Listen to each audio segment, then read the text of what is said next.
You know, when I first heard this story about Jesse Lee Peterson, I thought to myself, I said, self, here they go, trying to expose this man, right?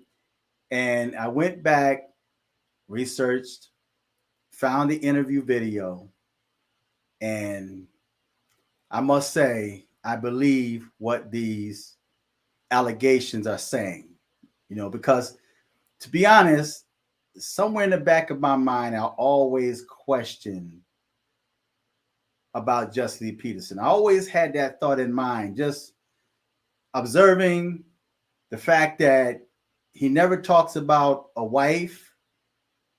He always asks people about their married life and their business, but he never really give insight or talk about a woman in his life. And just some of his gestures seem suspect to me. Now, I'm not going to accuse the man. I don't know the man. And that's an awful thing to put on somebody, especially a preacher, right? But when I went back and I looked at this interview, and there's about 4 or 5 white dudes that came forward. And they have details. One white dude said he's got evidence. And there's a photo. Now, I'm not sure if the photo is photoshopped.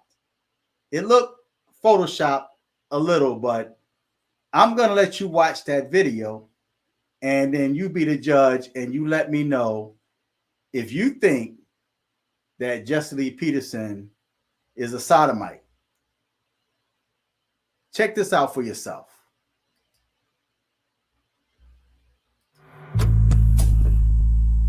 The spirit of homosexuality is of their father, the devil. It's not them, the person. It's the spirit that made a home in them. And it came from them overreacting to some sort of a situation in life, whether it's from someone messing with them when they were kids, or overreacting to an angry mother, because you become like what you hate.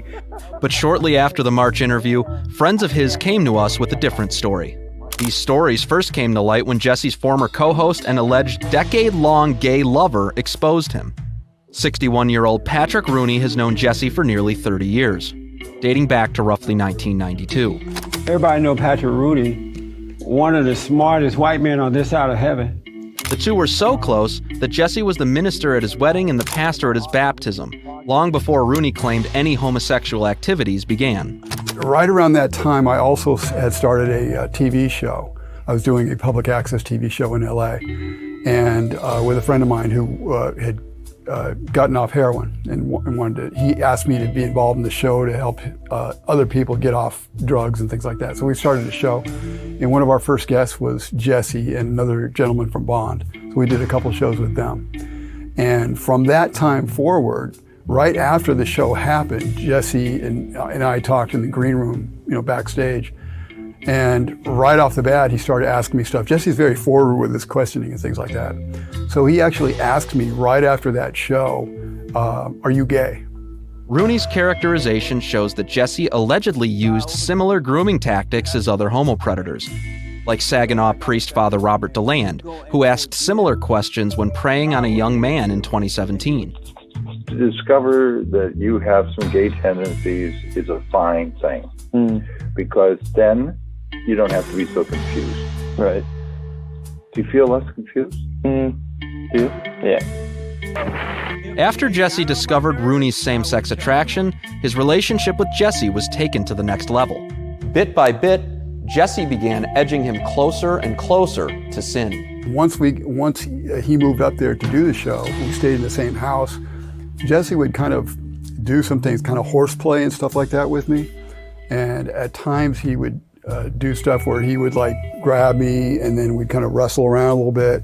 And I'd feel his, private parts against me.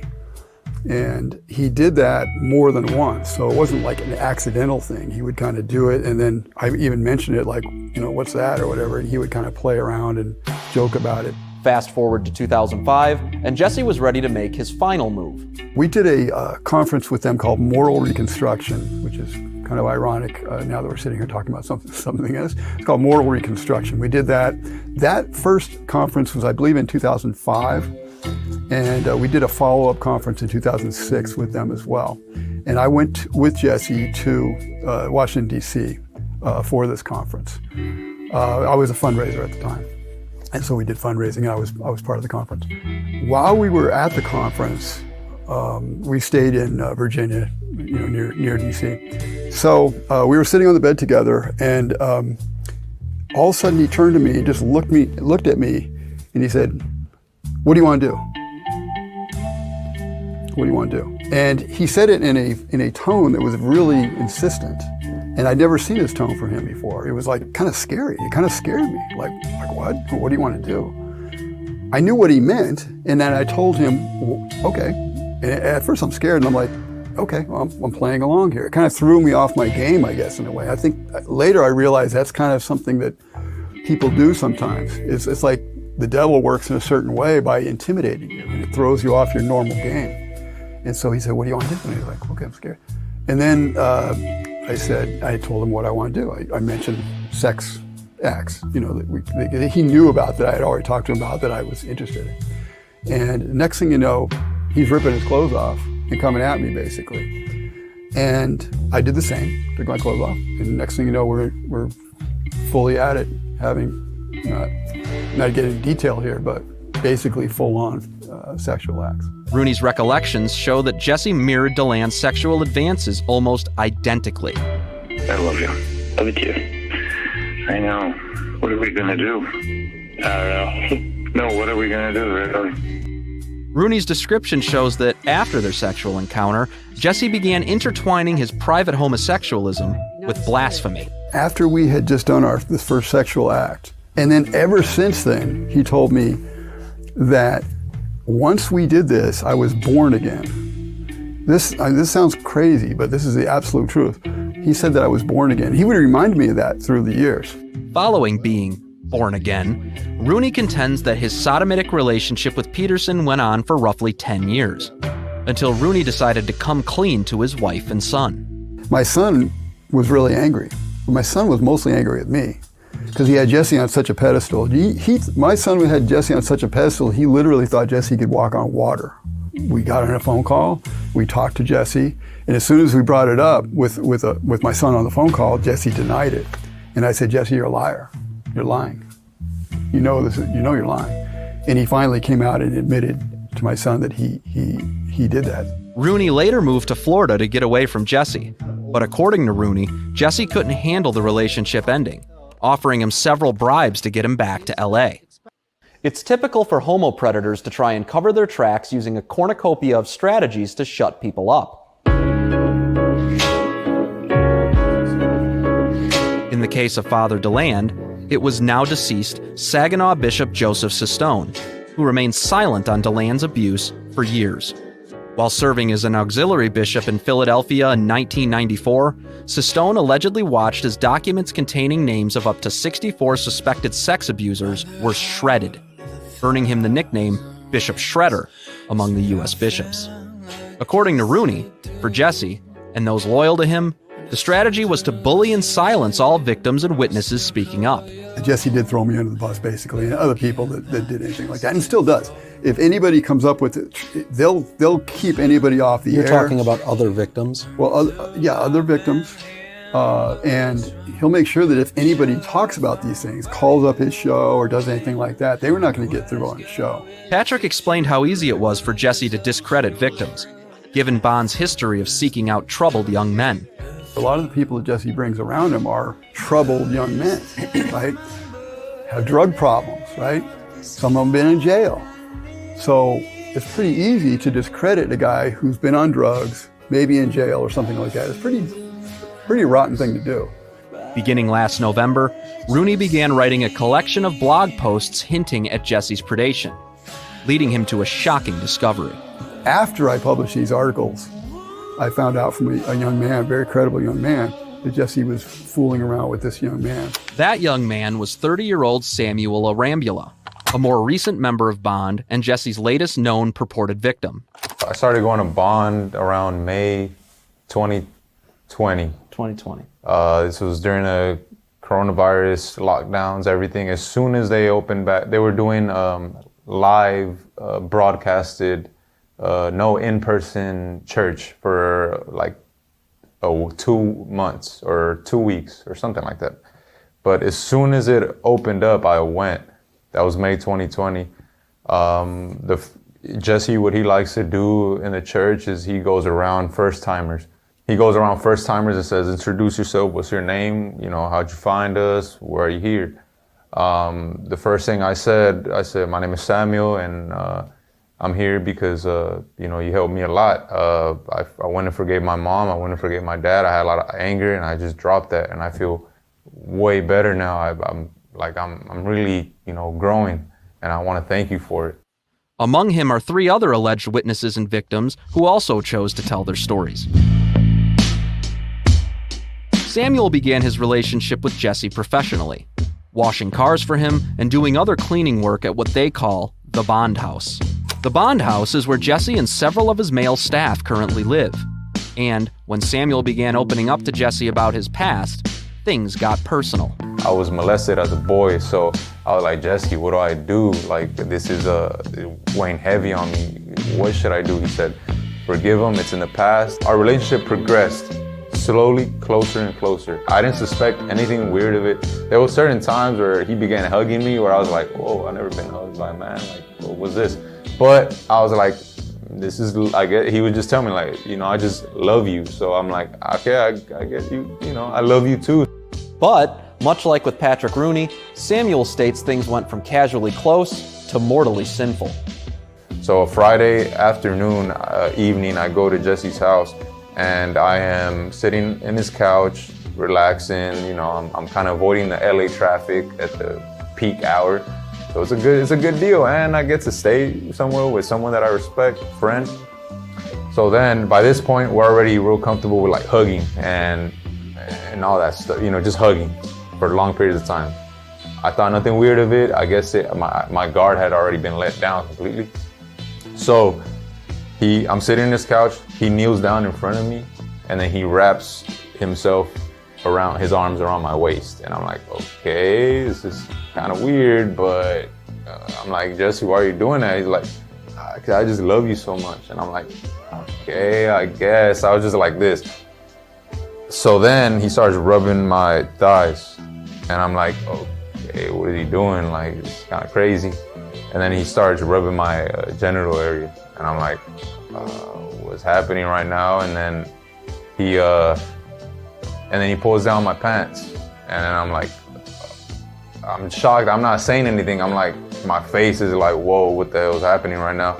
From there, Jesse instructed Samuel to go into his so-called meditation called the silent prayer. And he's like, doubt all thoughts are lies. Everything Satan is telling you is a lie. And I'm like, okay, but inside it's telling me, hey, this is not good. What are you doing? What are you allowing him to do? Samuel describes Jesse abusing the supposed meditative state, trying to convince Samuel to ignore the traumatic sexual experience occurring. It went on for a few minutes. He would get up, walk away. I could hear him, I couldn't see him. He would get up, walk away. I could hear him get up, walk away, touch it, get up, walk away, touch it. And I was like, what the hell's going on? So then I opened my eyes, and then I'm like, what just happened? Another alleged victim was Trayvon Chapman, who in 2015 told his friend, now 43-year-old Armand Martikian, that Jesse molested him. The first thing came out of his mouth, that Jesse's homosexual. And I say, you know, you can't be saying this, you know, like he's all against it. He's a, you know, straight conservative man who, you know, this is like, what you're saying is bizarre, you know, doesn't make sense. But at the same time, it kind of struck me as a truth. What this guy was saying, he was explaining the incidents, like certain acts that they would do. They had some nicknames. Jesse had nicknames for it, you know. Say, instead of telling what the act is, he named it oral massage, according to Trayvon. Armand tried to tell Jesse what Trayvon said, and he just dismissed it. I went to Jesse. I said, Jesse, I bumped into Trayvon and he was talking bad things about you. The moment I said that, his first response was, oh, he's on drugs. When he said he's on drugs, shivers went down my spine like, uh-oh, aren't you going to ask what he said about me? Trayvon has since disappeared. None of the men have any idea of his current whereabouts, though they assume he's still somewhere in LA. After this encounter, Armand began questioning his own relationship with Jesse. And then I had a flashback. Back in the day, it was such an insignificant thing that it never stayed in my memory, but for some reason, the flashback had when I was in the private counseling, he kind of gestured me, let me see down there, pointing at my, referring to my, down there as in my privates. Not knowing what was about, I'm at very late teens at that moment, kind of got tricked into it, pulled my pants forward where he kind of looked at it, but at the same time, I'm thinking like, maybe he's trying to see if I'm shy, he's trying to help me overcome shyness, because I was a little shy, I didn't know what to make of it. I remember saying, if somebody sees us from outside, they're going to think we're gay, I said. Later, I looked. Listen, I got to stop. What sane heterosexual man is going to allow these things to go on? Write in the comment. Tell me how many of you heterosexual men would allow another man to get this far with you without you putting him down, right? So, listen, I want to know how much were these dudes paid to tell their story? How much were they paid to tell their story to try to bring Jesse Lee Peterson down? Now, I'm not going to say that they're lying. These things sound like they happen. But why now, all of a sudden today, now these guys are coming forward? See, there's a motive behind that. There's a method to this madness. Looked back, thought that the fact that I said if somebody sees us, they're going to think we're gay, he kind of probably thought that, okay, he's too aware, I'm not going to advance any longer. Former Bond House manager, 50-year-old Robert Santner, alleges he witnessed similarly strange behavior in 2021 between Jesse and current Bond producer James Hake. What I witnessed, him and Jesse were hugging each other intensely, rubbing each other's shoulder down stuff, and he came to a point where I actually saw him kissing him on the cheek and stuff on the hallway, and talking all kinds. I can't remember what the words he said, but there were a lot of giggling in the hallway in his James room. And then there was even one time that just really shocked the living hell out of me, is I went to the laundry room stuff. After I took the laundry out, and then when I got out, and there was a door open in Jesse's room, and there I saw Jesse was sitting in the bed, and while James Hake was wrapped around bed sheets, completely around like a burrito with his head sticking out. And Jesse was like embracing him and hugging him and stuff, and then kissing him on the forehead. And I was like, hey, are you all right? Hake, to this day, is an ardent defender of Jesse and his ministry, essentially helping him ostracize all the men accusing Jesse of homo predation.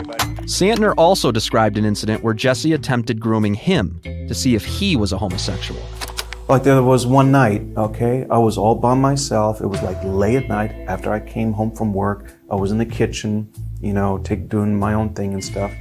And then suddenly there was Jesse appeared on the doorway, leaning against the doorway with his hand underneath his underpants. And he was like slowly massaging himself and was giving me a look and that. Listen, they're really making this dude seem like a monster, man. They're making Jesse sound so perverted.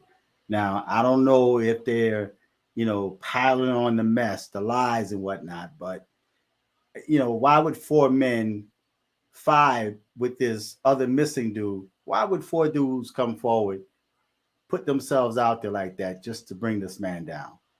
I still question how much were they paid? Now I'm not going to sit there and say it didn't happen because it sounds like it did happen. And these are questions that maybe a lot of people had in their minds, but just didn't vocalize it. But they're making Jesse Lee Peterson sound like a straight pervert, man.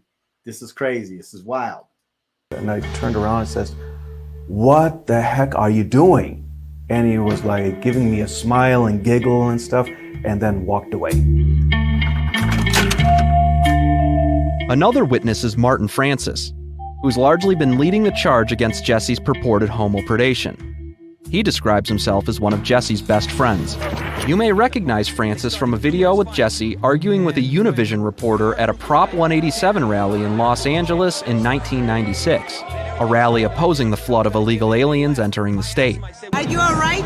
Are you okay? Oh, I'm feeling better than ever. Are you all right? Yes, I'm all right. Are you racist? Am I what? What are you think of these people now? Why? Why you stay here? Are you racist? Am I racist? Yeah.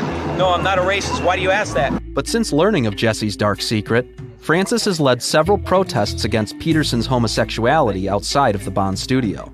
Jesse was confronted by him several times this year and refused to address any of the accusations of him preying on young men at Bond. Here's a video of Francis from March, facing off with him at what appears to be the post office across the street from the Bond studio. Oh, that's nice. He wants me to tell them how I was sleeping with my brother's wife.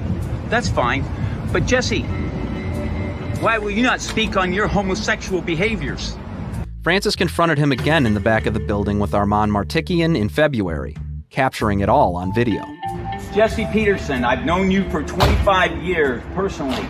Will you come? See, he's not coming over to me.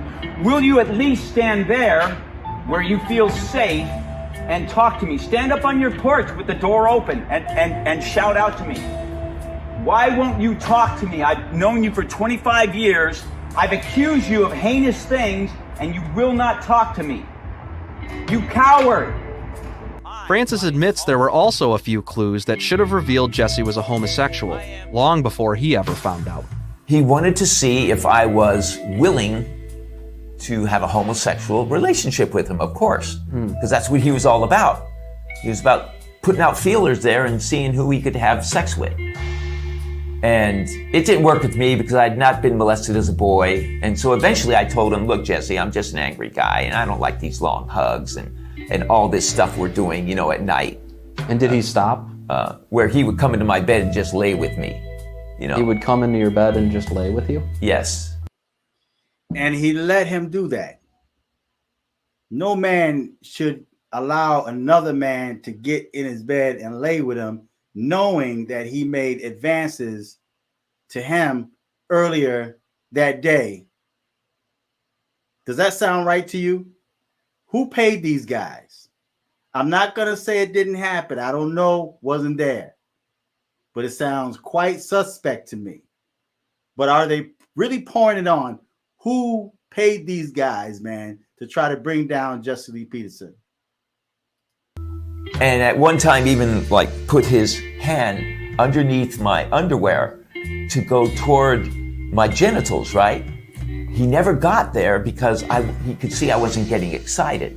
So he never got there. He just like at the edge, you know, because you got to invite the vampire in, is what they say in the vampire movies. And it's sort of true with even psychic vampires like Jesse. And so he would do those kind of tricks or put his hand around my back and up on my chest and be hugging and all that kind of stuff just to see if maybe I could get, and asking me if, how does it feel? And it feels good, right? And all that kind of stuff. And I would meekly answer, yeah, it feels good.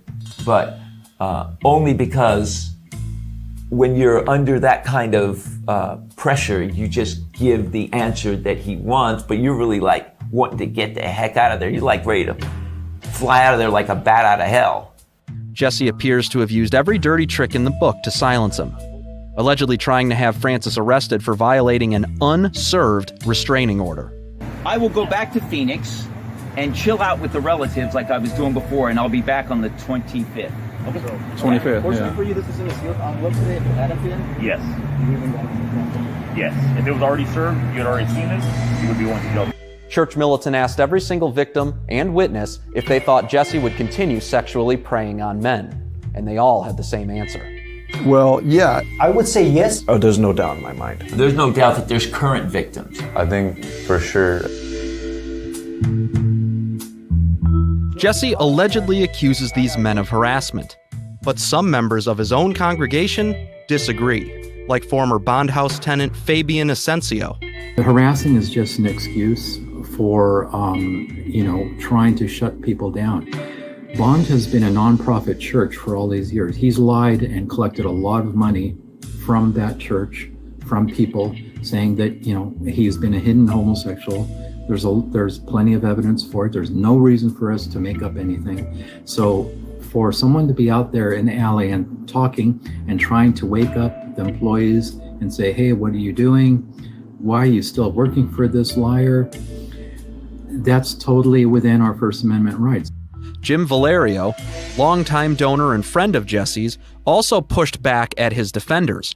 And for those of you people who are still supporting this so-called fraudulent, hypocritical, serial predator homosexual, you are going to pay a price for that. That is a stain on your soul when you meet your creator. Period. Cut. This isn't even the first incident. Jesse was embroiled in a homosexual scandal in October 2020, after his Twitter account liked a gay pornography image. After the tweet was left up for hours, Jesse's account was immediately locked down and set to private. One caller on his daily JLP show broadcast tried asking him about it, and Peterson hung up on him. Did you lock your Twitter account because you got caught liking a gay OnlyFans post? Amazing. Do you think I handle my own Twitter stuff? Oh, somebody else did it? How come you locked the account? None of your business. What the? Are you a homosexual or something? No, but it doesn't really Why matter.